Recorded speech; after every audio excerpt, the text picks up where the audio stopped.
Listen closely, children, to a tale that's Like, comment, and subscribe for more videos. a land where fame shone brighter than the sun itself. There lived a girl named Zara. She possessed a voice that could make stones weep and hands that shaped clay into dreams. Yet no one saw her. She lived in the forgotten streets, selling fruit by day, dreaming by night. While others danced in golden halls, Zara watched through dirty windows, invisible as air. Her heart ached with a hunger deeper than poverty, the hunger to be seen, to matter, to exist in the eyes of a world that looked right through her. Then came the night that changed everything. The billionaire, Mr. Adeyemi, hosted the grandest celebration the kingdom had ever witnessed. Somehow, miraculously, Zara received an invitation. She arrived in borrowed clothes, hope burning in her chest. But her rival, the beautiful and cruel Chioma, spotted her immediately. In front of everyone, Chioma laughed. "Look, the fruit seller thinks she belongs here."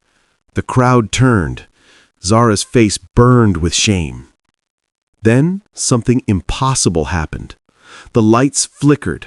Zara's shadow on the marble floor moved, not with her body, but on its own, reaching towards Chioma like a dark hand. The room went silent.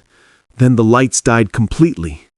In the darkness, someone whispered Zara's name, a voice that sounded exactly like her own. Zara fled into the night, tears blinding her path. She ran until she reached the old marketplace, now empty and haunted by moonlight. There, sitting on the fountain's edge as if she'd been waiting forever, was an ancient woman wrapped in cloth the color of storms. The villagers called her Mama Nenna, the wise one who appeared only when fate hung in the balance. "Your shadow is restless, child," Mama Nenna said quietly, her eyes reflecting something terrible. "Destinies shifting beneath your feet." Zara wiped her tears.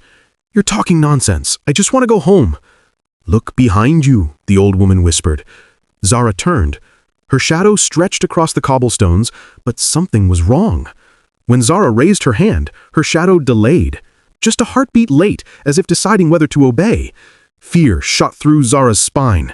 Before she could speak, a sleek black car pulled up. A man in an expensive suit stepped out. "Ms. Zara, Mr. Adeyemi requests your presence immediately. He has an offer that will change your life." Mama Nenna grabbed Zara's arm. "Child, every gift has a cost." But Zara pulled away and climbed into the car.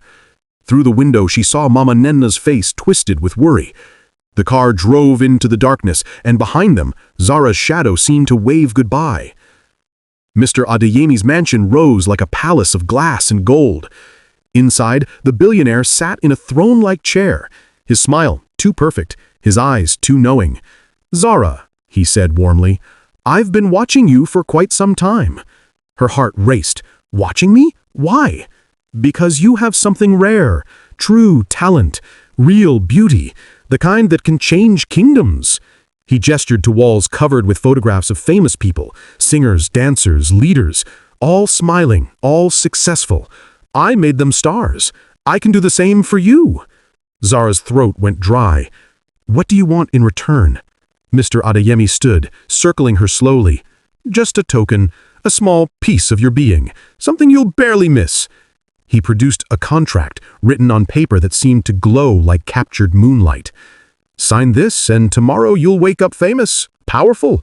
Everything Chioma and the others took from you will be yours." Zara's hand trembled as she picked up the golden pen.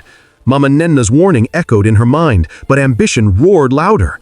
She thought of every humiliation, every invisible year. "What exactly am I giving you?" Mr. Adeyemi's smile widened. "Nothing you'll need where you're going." She signed.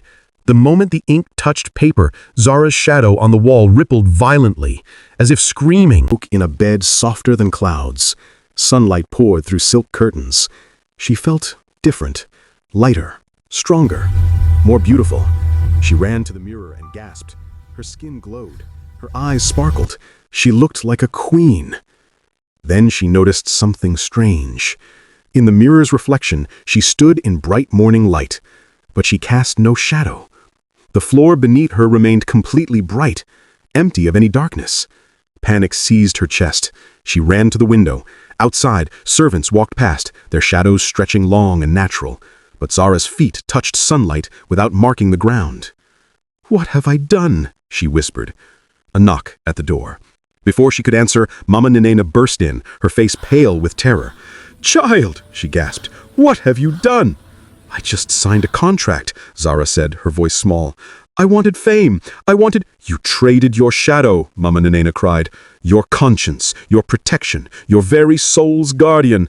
A shadow is not just darkness, child. It's proof you're real, that you exist between heaven and earth." Zara collapsed onto the bed. "Can I get it back?" The old woman's face filled with terrible knowledge. A shadow separated from its owner becomes something else. Something unpredictable. She touched Zara's face gently. "Child, you've set something loose in this world, and I fear what it will become." But fame came anyway, flooding over Zara like a golden wave. Within days, her face appeared on every billboard. Her voice played on every radio. Singers stopped performing to listen to her. The king himself requested an audience. Crowds gathered wherever she walked, screaming her name, weeping at her beauty. Mr. Adeyemi paraded her through the kingdom like a prize. "My greatest discovery," he announced to cheering masses. Money poured into her accounts. Designers dressed her in silk and diamonds. Everything she'd ever dreamed of was suddenly impossibly hers. Yet strange things happened. Dogs whimpered and backed away when she approached. Birds fell silent. Children stared at her with confused expressions, as if something about her didn't quite make sense. One evening, during a grand dinner, a servant carrying wine suddenly stopped, staring at the wall behind Zara.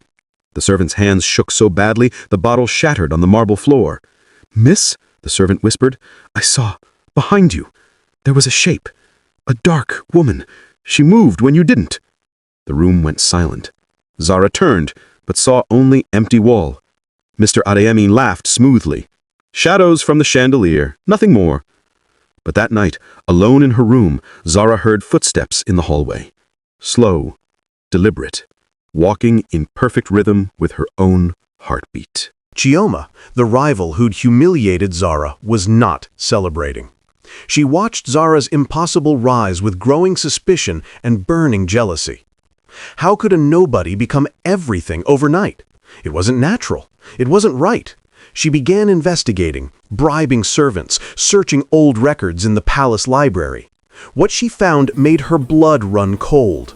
Years ago, another girl had signed a contract with Mr. Adeyemi. She'd become famous instantly. Then, 3 months later, she'd vanished. No body, no explanation, just gone. And in the photos taken before her disappearance, Chioma noticed something impossible. The girl cast no shadow. Chioma's hands trembled as she found more names, more contracts, more disappearances. Mr. Adeyemi had been doing this for decades, maybe centuries. He made people famous and then they vanished, leaving no trace except whispered legends. "I'll expose this," Chioma swore. "I'll destroy them both." That night, a messenger brought terrible news to the palace. Guards had seen something prowling the hallways after midnight, a figure that looked like Zara but moved like smoke, appearing and disappearing at will. The kingdom was whispering a new rumor. The famous girl was cursed, or worse, she was something that only looked human. Zara stood alone in her mansion's grand hallway, surrounded by mirrors. In every reflection, she looked perfect, but empty. No shadow beneath her feet, no darkness to prove she existed. Then she heard it again. Footsteps. Behind her. Matching hers exactly. She spun around. Nothing. Just empty corridor. But when she looked back at the mirror, her reflection smiled. Zara hadn't smiled. Her reflection's mouth moved, forming words, "I'm coming home." Zara stumbled backward, crashing into a table. The mirror reflection didn't move with her. It stood still, watching, its smile growing wider and darker. "Who are you?" Zara whispered to the reflection. The reflection tilted its head. "I am what you threw away. I am the truth you buried. I am everything you pretended not to be." Its voice was Zara's voice, but colder, harder, filled with years of suppressed rage. "And I'm not trapped anymore." The lights in the hallway began flickering. Zara ran, her footsteps echoing through the mansion. Behind her, she heard laughter, her own laughter, but twisted into something hungry and wild. She burst into her bedroom and slammed the door, pressing her back against it, heart hammering. On the wall opposite, her shadow appeared, cast by nothing, hanging there independently. It waved at her.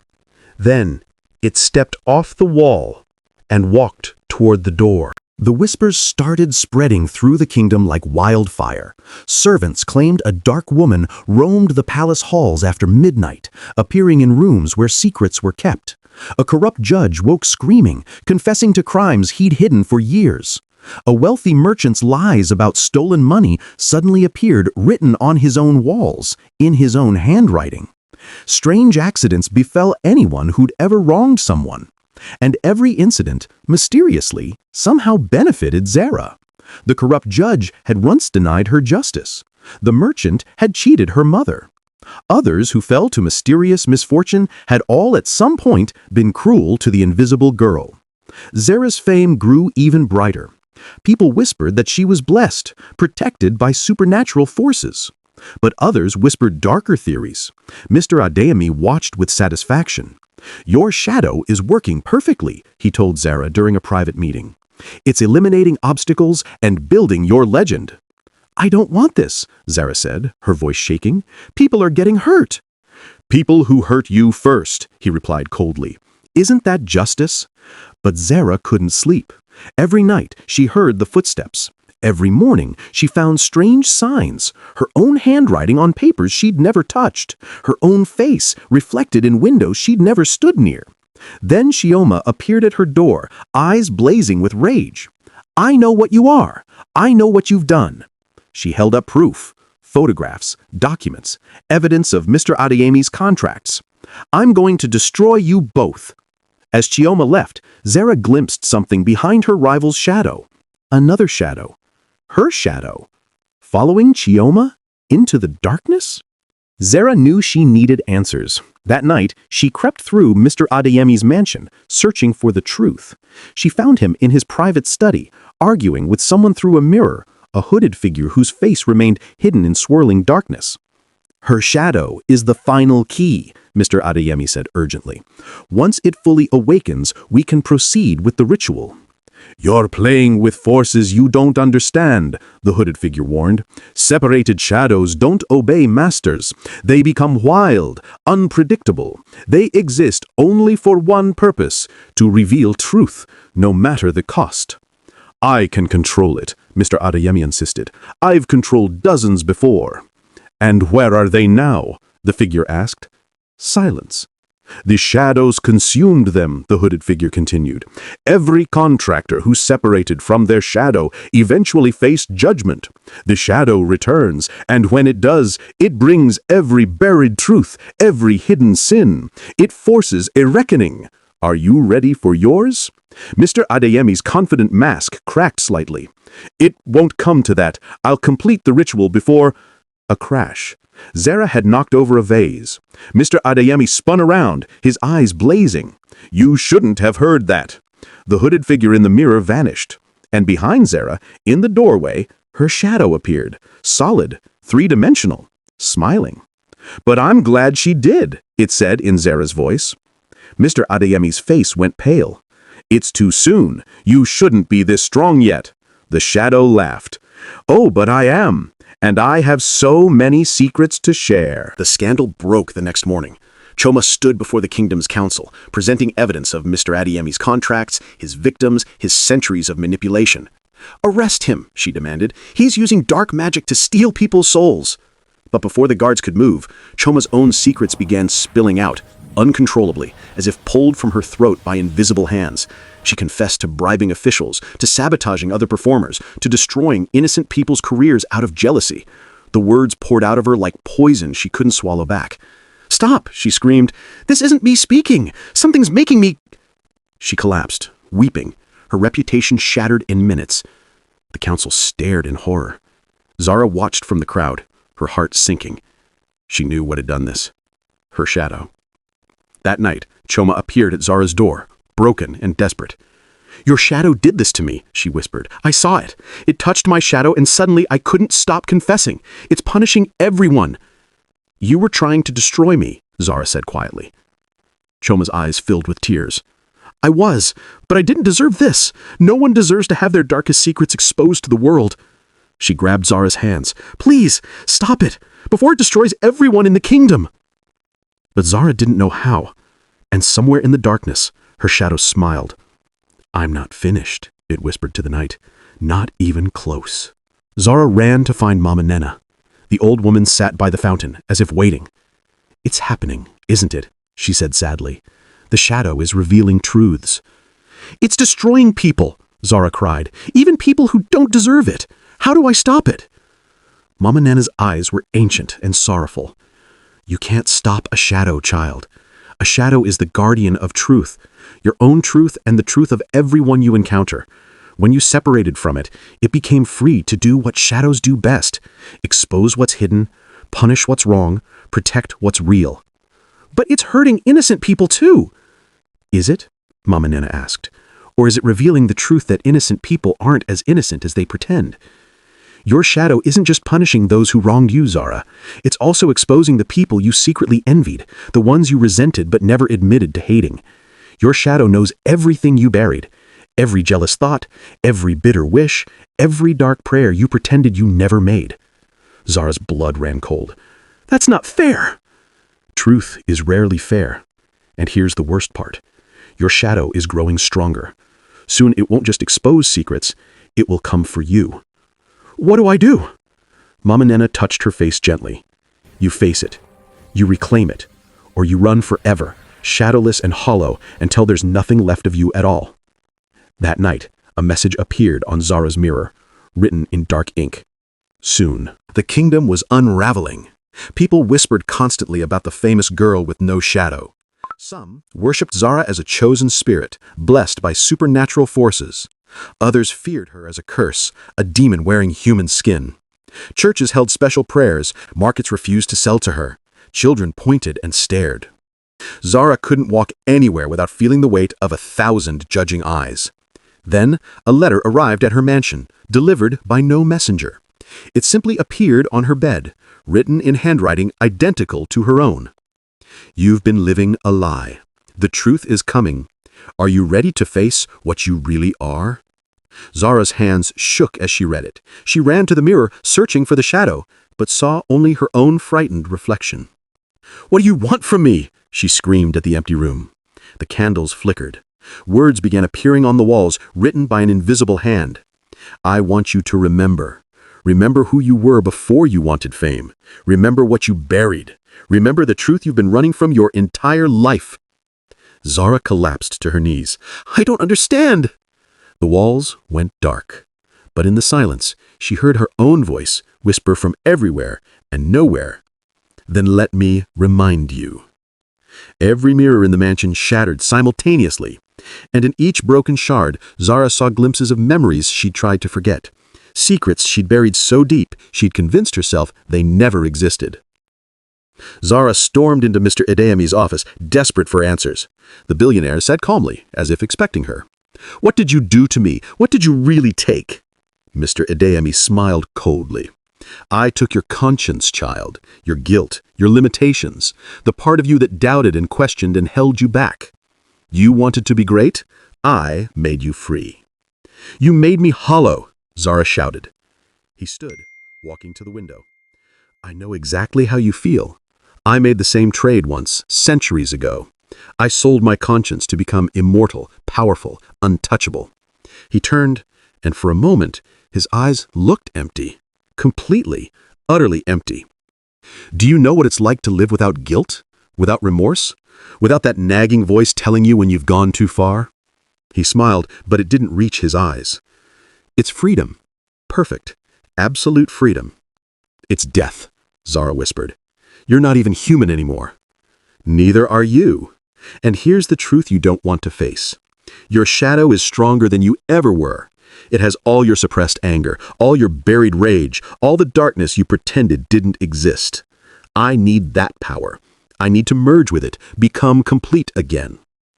His face hardened. "So I'm going to take it from you. And once I have it, I'll be unstoppable." "It won't let you," Zara said. Mr. Adeyemi laughed. "Child, I've controlled shadows for centuries. Yours will be no different."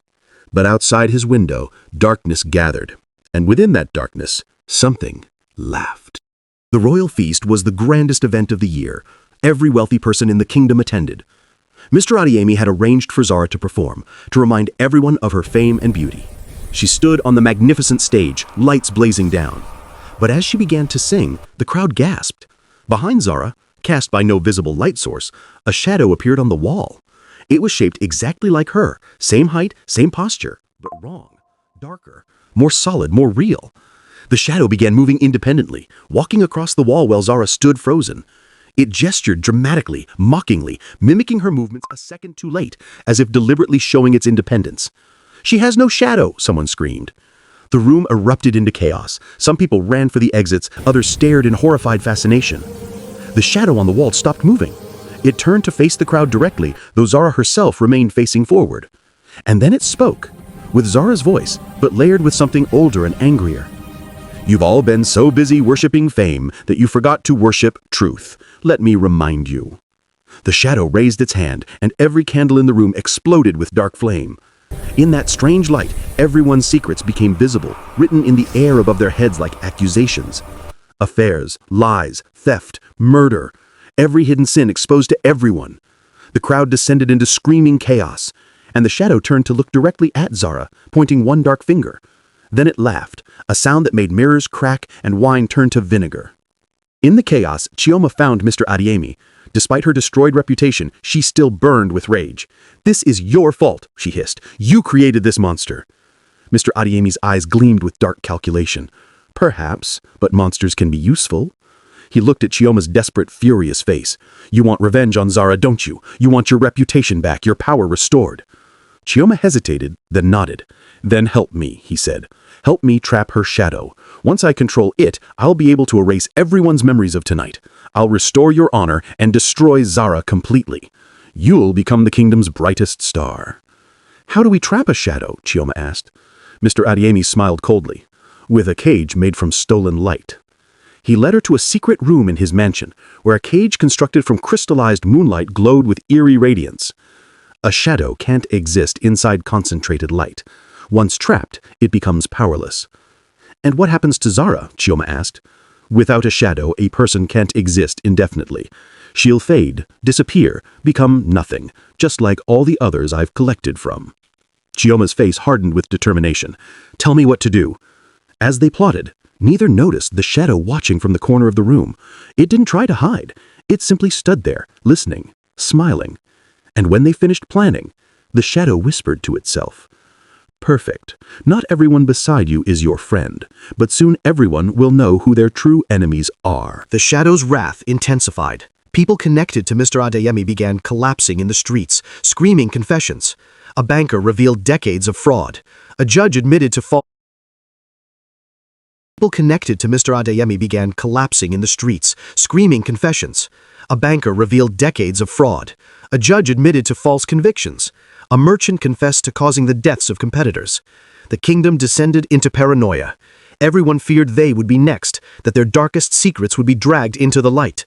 Then, during a council meeting, the shadow appeared as a physical form, a dark version of Zara, but taller, stronger, radiating terrible purpose. It walked through the room, and as it passed each person, their sins became visible, hovering above them like smoke. When it reached Mr. Adeyemi's seat, the shadow stopped. "This man," it said in Zara's voice, "has lived for 300 years. He feeds on stolen shadows, consuming the essence of human souls. He is the architect of 1,000 disappearances, 1,000 forgotten lives, and he plans to consume more." The shadow touched Mr. Adeyemi's chair, and suddenly everyone could see visions, all his victims, all his contracts, all his centuries of manipulation and murder. The crowd roared with rage and horror. Guards moved to arrest him, but Mr. Adeyemi smiled calmly and pulled out a device that glowed with the same light as the shadow trap. "Come to the old cathedral tonight, Zara," he announced loudly. "Come alone, or I'll destroy everything you've ever cared about, everyone in this room, this entire kingdom. Your shadow has caused enough chaos. Time to end this." The shadow vanished like smoke, and Zara, watching from the crowd, received a final message written in her own hand. "Come, it's time for the truth." Zara went to the old cathedral alone, as the message had instructed. The ancient building loomed against the night sky, its windows dark and broken. She stepped inside, her footsteps echoing in the vast emptiness. "Hello?" she called. Lights blazed suddenly. Chioma stepped from behind a pillar, holding chains that glowed with captured light. "I've been waiting," Chioma said coldly. "Did you really think Mr. Adeyemi sent that message? He doesn't know you're here. This is between us." Before Zara could react, Chioma threw the chains. They wrapped around Zara's wrists, burning with cold fire. Zara collapsed, gasping.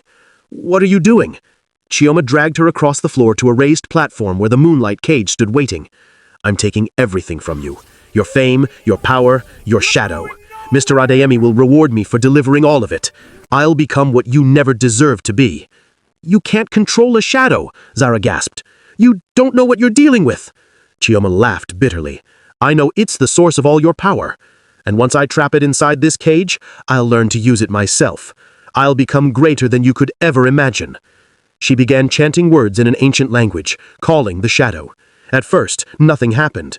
Then, darkness gathered in the corners of the cathedral, flowing like water toward the cage. The shadow appeared, but it wasn't afraid. It walked calmly, almost willingly, into the cage. The door shut with a sound like breaking glass. Chioma smiled triumphantly. "I did it! The shadow spoke. Inside it said, 'Thank you.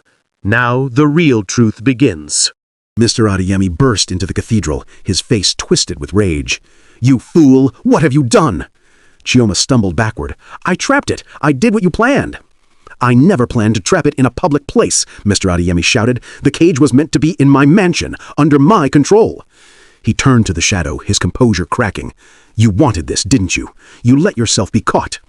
The shadow pressed its hands against the glowing bars. "Of course. In here, I'm connected to every shadow in the kingdom, every secret, every hidden truth, every buried sin. I can reveal them all at once." Mr. Adeyemi's face went pale. "No, you can't."